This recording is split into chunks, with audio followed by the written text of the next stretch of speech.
They left New York 2 hours ago on Friday afternoon, and they still had an hour's drive left before they would be home. They had just dropped off their only child, Lisa, at her college campus, where she was beginning her studies.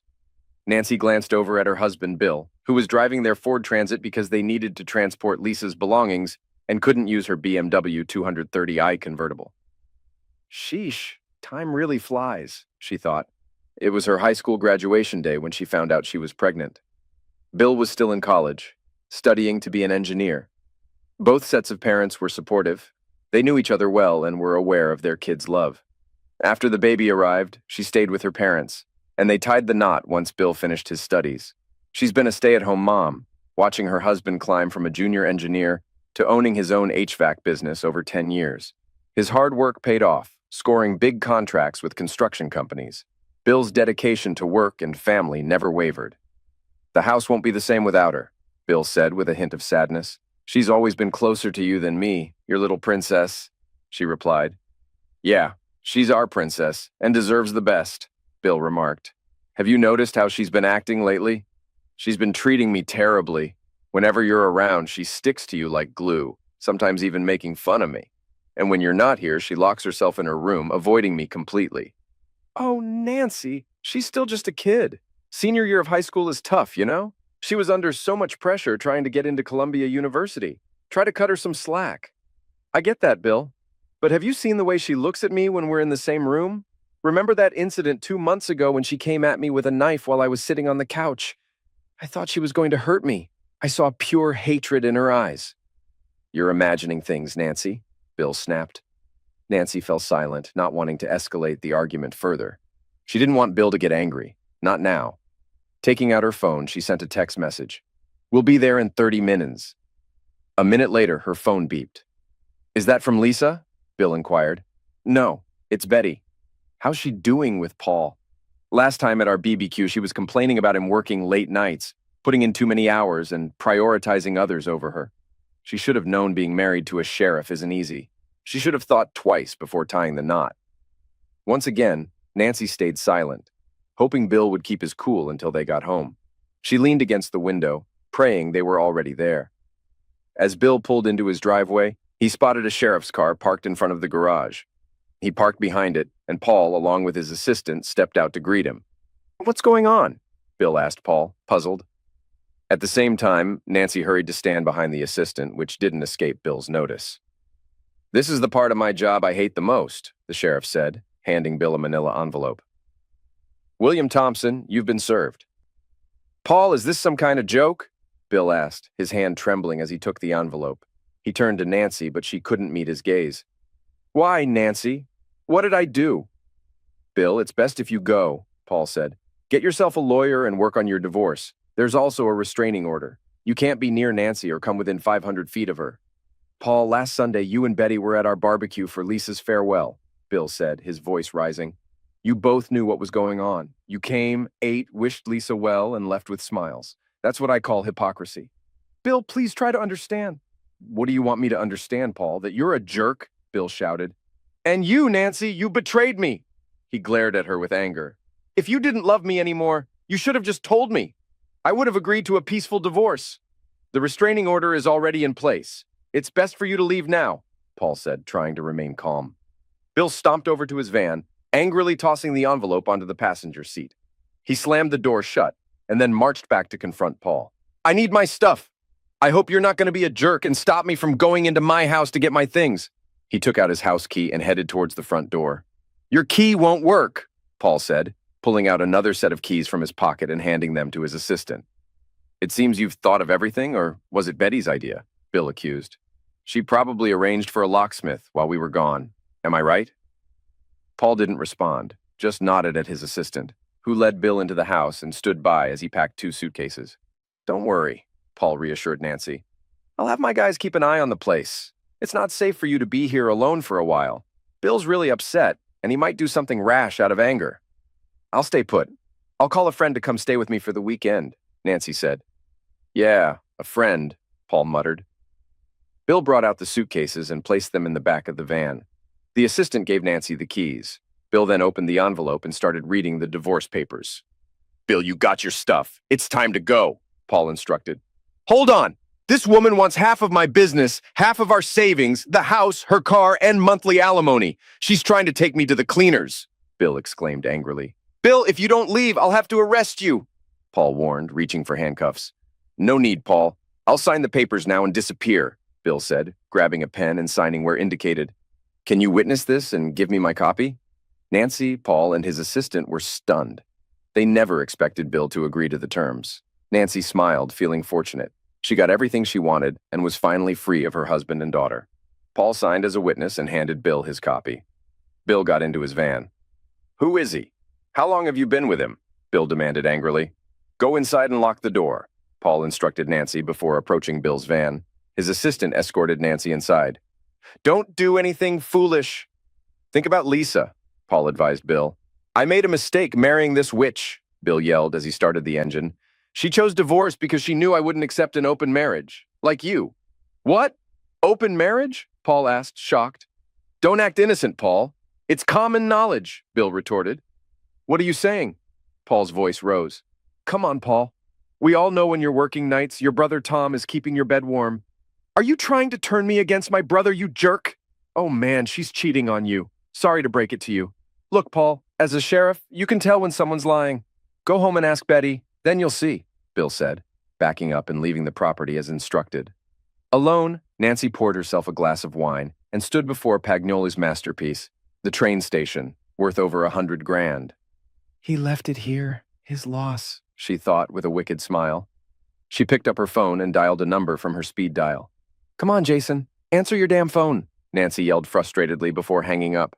He was supposed to come straight here after work, she muttered to herself, taking a seat and sipping her wine. Memories of their first encounter flooded her mind. It had been a year since they bumped into each other at the department store. He managed the shoe section, young and fit. She was instantly smitten. They exchanged numbers, and the next day she invited him over during his lunch break. He came and rocked her world, leaving her feeling like she'd been through a wild night. She couldn't deny the thrill of his energy compared to Bill's busyness. Bill, always tired from work, spent his nights helping Lisa with homework before collapsing into bed, leaving Nancy unsatisfied. Finishing her wine and pouring another glass, Nancy tried calling Jason again, only to hear the same unavailable message. Frustrated, she tossed her phone on the couch and turned on the TV, but her mind couldn't focus. Opting for a shower, she recalled the intense, week-old memory of Jason indulging her forbidden desires. He made it clear that her pleasures belonged to him alone. With a spare key to his apartment, she'd sometimes clean while he was at work, shower him with gifts, and even let him drive her BMW. Oh, God, I need him right now. I'm so turned on. I need him to pleasure me, Nancy muttered to herself. She tried to remember the last time she'd been intimate with Bill, but couldn't recall if it was 3 months, 6, or even longer ago. It didn't matter, though. She had her young lover, a real man who could satisfy her desires. They could be together without fear now. She was free, and he would move in with her that evening. After her shower, Nancy returned to the living room, grabbed her cell phone, and cursed again. Where are you, Jason? Why won't you answer the damn phone? Frustrated, she went to the kitchen and made herself a light dinner. Damn, I can't leave the house or I would have driven to his place. Then something on the TV caught her attention. Rushing back to the living room, she turned up the volume and watched in horror as Paul, in handcuffs, was escorted to a police car. Sheriff Paul Anderson ended his wife in the head and then drove to his brother's workplace, where he ended him 5 times. Both the wife and the brother are passed, the news anchor reported. Nancy switched off the TV and sat down, shocked. Oh, Betty, I warned you to be careful, she cried. That night, she couldn't sleep at all. It was the first time she felt truly alone. Her husband was gone, her lover unreachable, her best friend dead, her daughter distant, and her parents deceased. The only one left was her sister, who lived 300 miles away with her husband Tom. Saturday passed by with still no word from Jason. She felt both anxious and frustrated. He could at least leave a message to let me know what's happening, Nancy repeated in her mind. Sunday morning, she decided to drive to Jason's apartment. As soon as she stepped inside, she sensed that something was off. The walls were bare, electronics were missing, and his closet and bathroom were empty. She collapsed onto the bed. He's gone! He left without a word, Nancy cried. How could he do this? He was the one who suggested divorcing Bill and moving in with me, getting married after the divorce was final. She left the apartment and drove to the department store, hoping to find Jason at work. Instead, she met one of his coworkers, who informed her that Jason had asked to leave work on Friday morning to retrieve his wallet but never returned. Later that day, he sent a resignation email to their boss. Nancy walked to her car, tears streaming down her face. "Why did he do this to me?" she sobbed. On her way home, she stopped at a gas station and was shocked to find out that both her credit and debit cards were declined. Frustrated, she paid with the last of her cash. At home, she drowned her sorrows in alcohol.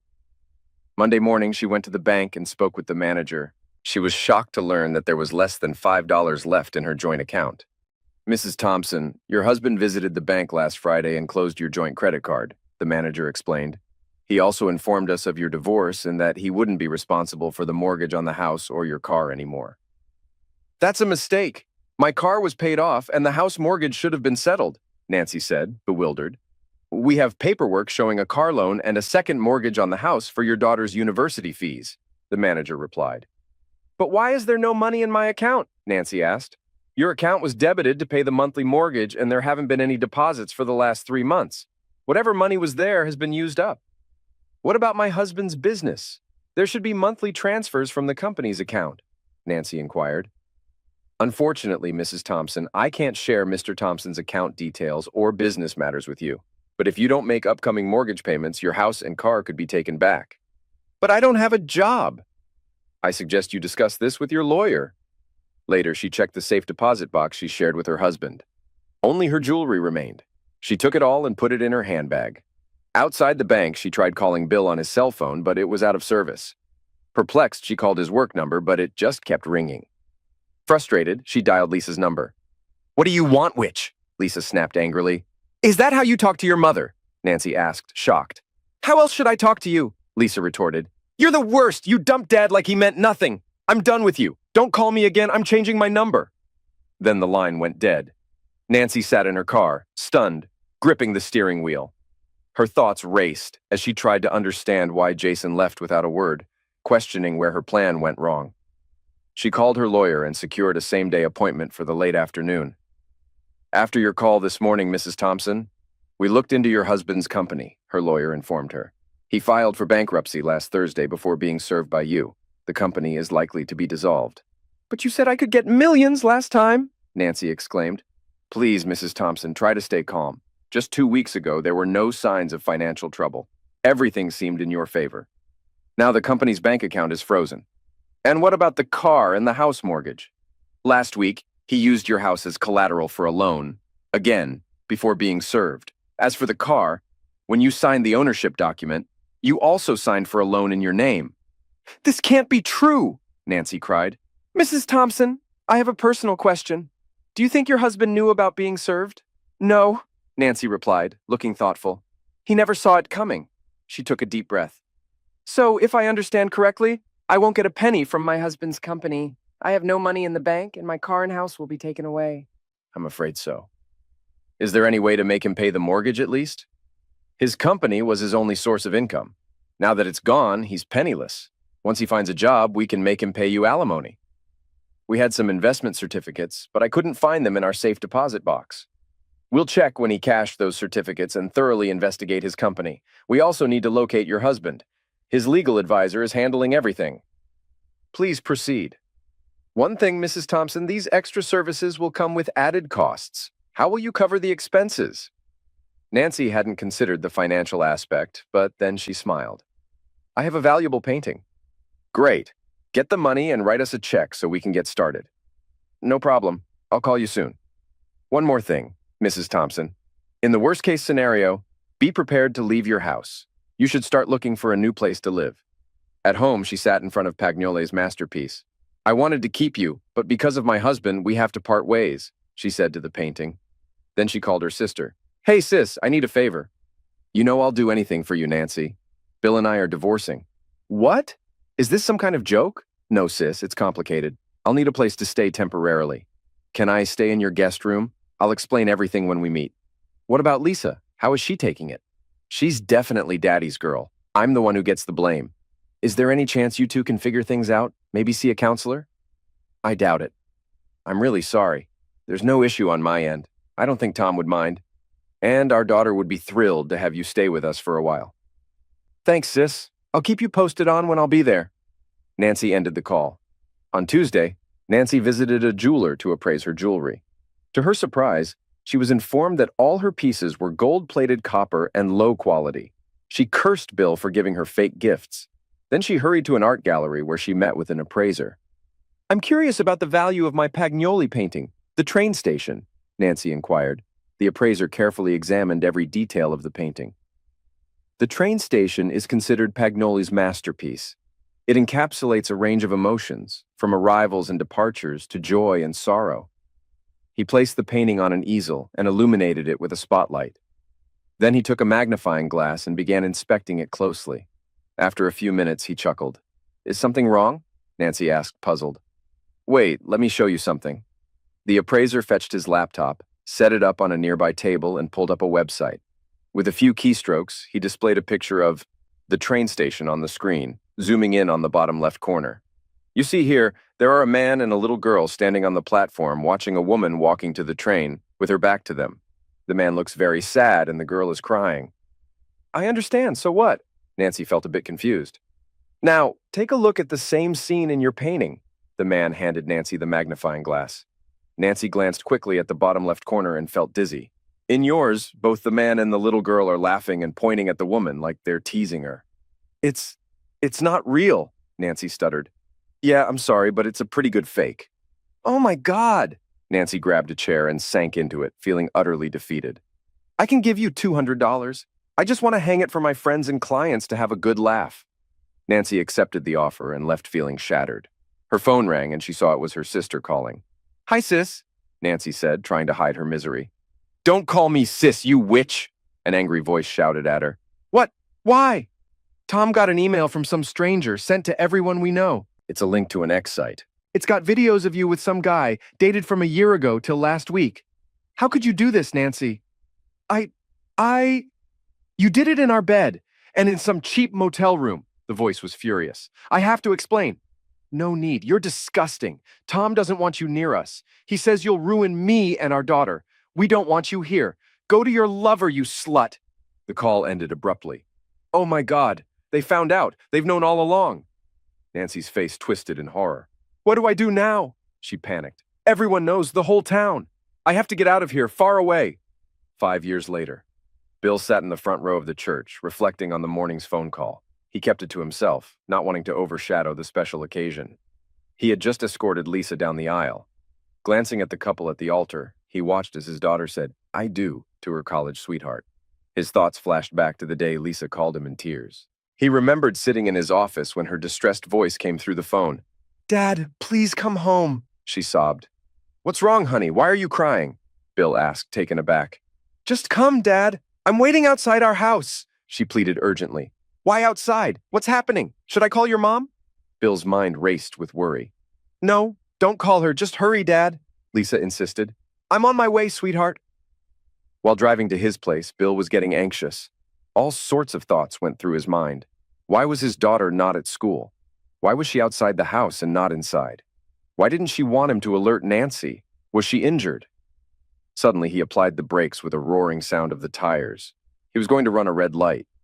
"Keep calm," he told himself. He knew Lisa was working on a project till late the day before. He even helped her and gave her some ideas. Together, they put everything on a PowerPoint file and saved it on a USB flash drive. Lisa was waiting 1 block down the street. Bill stopped the car, and she hopped inside. "Please don't go to the house, Dad." "Okay, Lisa, tell me, what's going on?" Bill cut the engine off. "I forgot my USB drive this morning while I was rushing to school.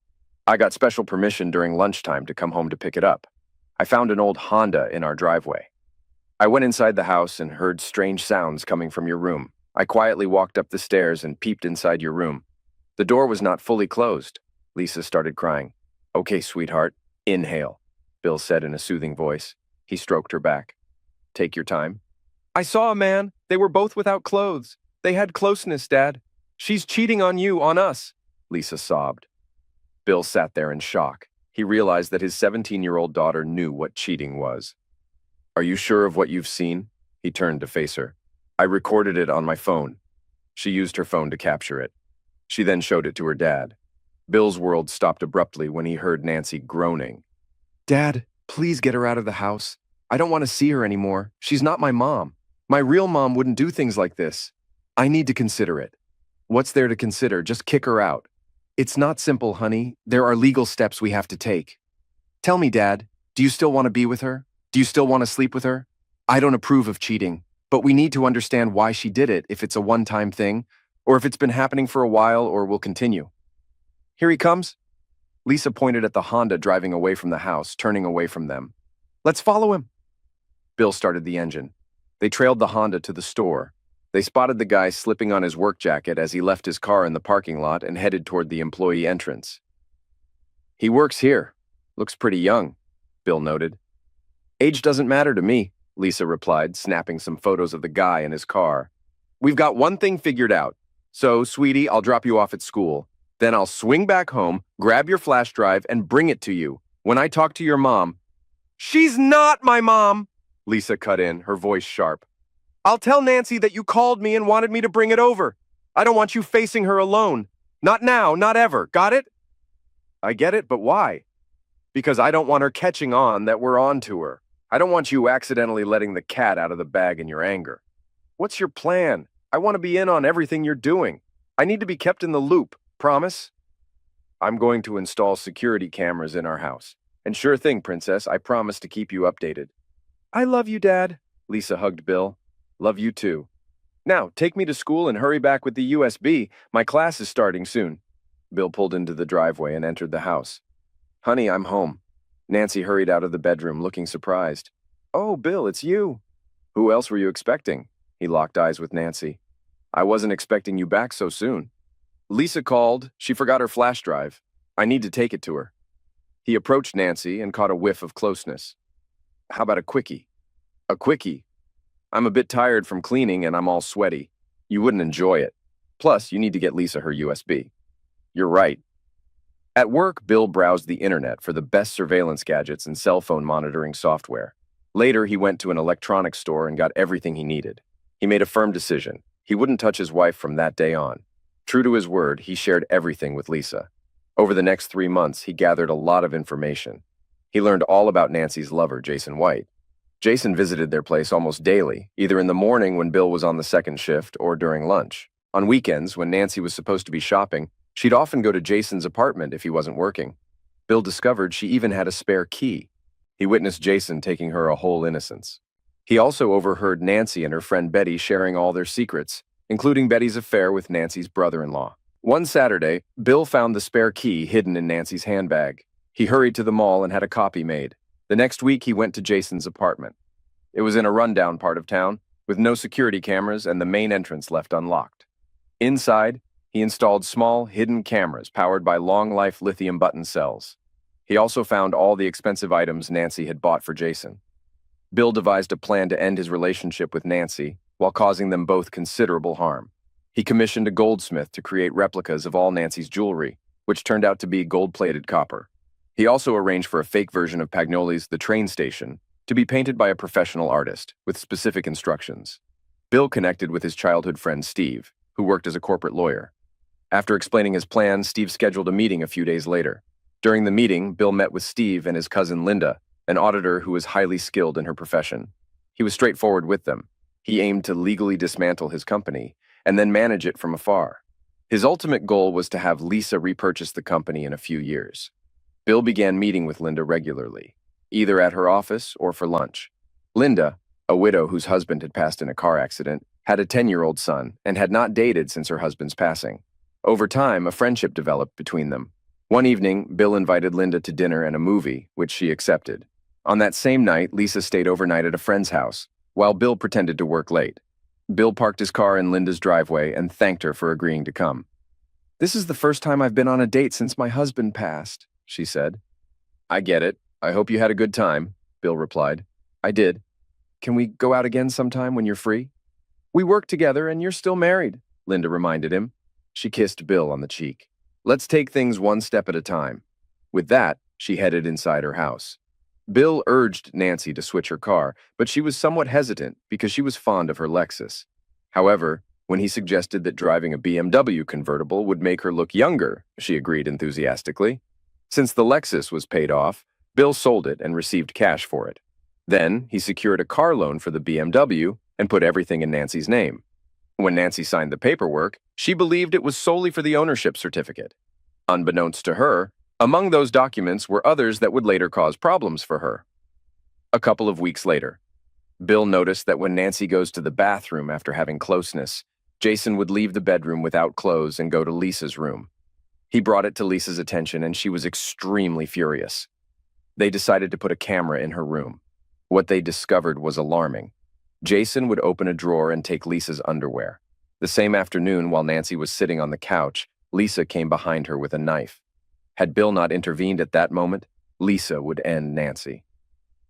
Later in the evening, Lisa told her father that she would not have been imprisoned had she ended Nancy, because she was still a minor.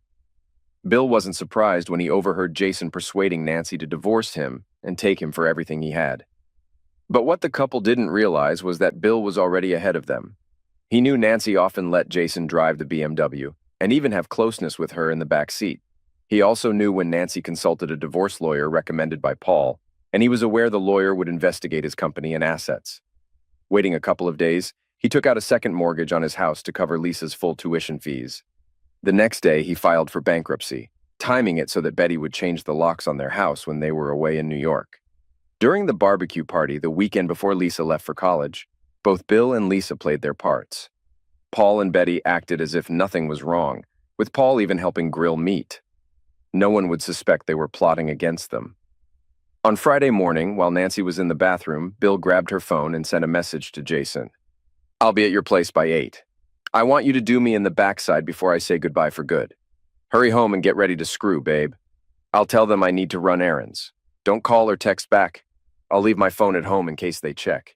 Catch you later, my future hubby." After sending the text, Bill erased it and slipped the phone back into Nancy's purse. Little did Jason know, as soon as he walked in, 3 guys would ambush him, beat, and force him to resign via email. Then, they'd make him tell his landlord he's moving out. After drugging him, they'd clean his place, remove the spy cams, and loot everything, making it look like he left. They'd wrap him up and haul him off in a van, disappearing without a trace. Bill would keep it all under wraps, a secret he'd take to his grave, hidden from Lisa and Linda. Friday afternoon, after getting served, Bill checked into a motel. He chuckled while watching the evening news. Before dinner, one of the guys from Jason's place swung by. He handed over all the cameras and got paid. No words were needed. He didn't spill about where Jason's body ended up buried either. Saturday morning, Bill ditched his old phone, got a new one, and gave his new digits to Lisa. He then headed over to Linda's pad. There, he spent all his time sorting through and editing the video footage. He blurred out Jason's face to avoid any link if Jason went missing. He crashed in the guest room and bonded with Linda's kid. Bill and Linda kicked off the final step of their plan, where an elderly couple from Seattle would buy the company. Turns out it was Linda's relatives. No one on staff would lose their job. Monday, Lisa called, saying Nancy was on the hunt for him. They both had a laugh. Later, Bill posted all the videos on a raunchy site. Using a fake email, he sent the link to everyone they knew, even Nancy's brother-in-law. He stuck around Linda's for 3 more months until his divorce was sorted. They kept dating, but kept it PG. Linda made it clear, no touching till Bill was officially single. Bill agreed to keep his marriage vows until the end. Staying at Linda's had its perks. If there were any inquiries, Bill could say he was flat broke and crashing at Linda's until he got back on his feet. On the day of the hearing, Nancy didn't show up in court. With the house and Nancy's car already taken away, and Bill being broke and out of work, the judge quickly granted the divorce without any spousal support or splitting of assets. Nancy's lawyer didn't argue against it. Later, they crossed paths in the hallway. "You're quite the strategist, Mr. Thompson," the lawyer remarked. "Am I?" Bill responded with a furrowed brow, then walked off, back to the present. "Dad, pay attention." "Oh, sorry, sweetie, what were you saying?" "It's time for the father-daughter dance and everyone's watching, but you're not moving." "My mind was somewhere else, princess." Bill took his daughter's hand, spun her around, and they began dancing to the music. "Now, I've got to dance with your mom," Bill told Lisa when the song ended. "And I promised my little brother he'd be next," Lisa said with a smile. Bill approached Linda and asked her to dance. Later, Bill went to the bar and ordered a whiskey. Sitting down, his thoughts turned to a phone call he had received at home in his bedroom. "Good morning, Mr. Thompson. I'm Dr. Henry D'Souza from Dallas, Texas. It's about your wife." "What's wrong with my wife?" Bill asked, puzzled. She's in the next room right now. I mean Nancy Thompson. Bill hadn't heard that name in 5 years. He sank onto the bed. Go on, doctor. I'm a psychologist, and I'm treating my patient Nancy Thompson in her final days. Her final days? Yes, Mr. Thompson. Do you have a few minutes for me to explain the situation briefly? Yes, go ahead, said Bill, bewildered.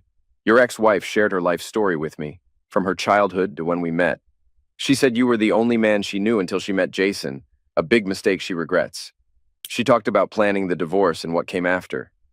She believes you knew about the affair and set her up. She's come to terms with losing you and your daughter because she knows she was in the wrong. When she left town, she only had $200. She wanted to get away from everything, especially after the video recordings of her affairs surfaced. She hopped on the first bus and ended up in Texas.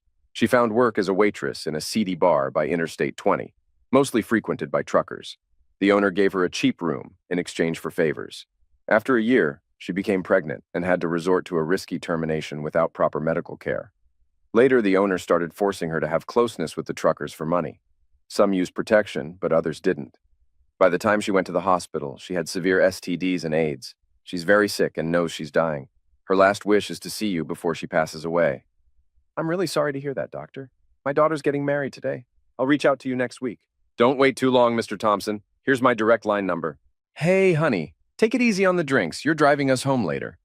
Linda hugged her husband and gave him a sweet kiss. You mean the world to me, darling. Bill pushed his glass aside. I'd never risk your safety or our son's. Let's hit the dance floor. I want to feel you close, Linda whispered. A few days later, from his office, Bill called Dr. D'Souza to say he couldn't make the trip south due to his heavy workload. The doctor suggested Bill speak to Nancy over the phone. He'd connect the call to her hospital ward, where there was a cordless phone a nurse could bring to Nancy's bedside. Bill, is that you? Nancy's voice was barely audible. Yes, Nancy, it's me. Oh, Bill. Nancy's voice broke into tears. I'm sorry, Bill.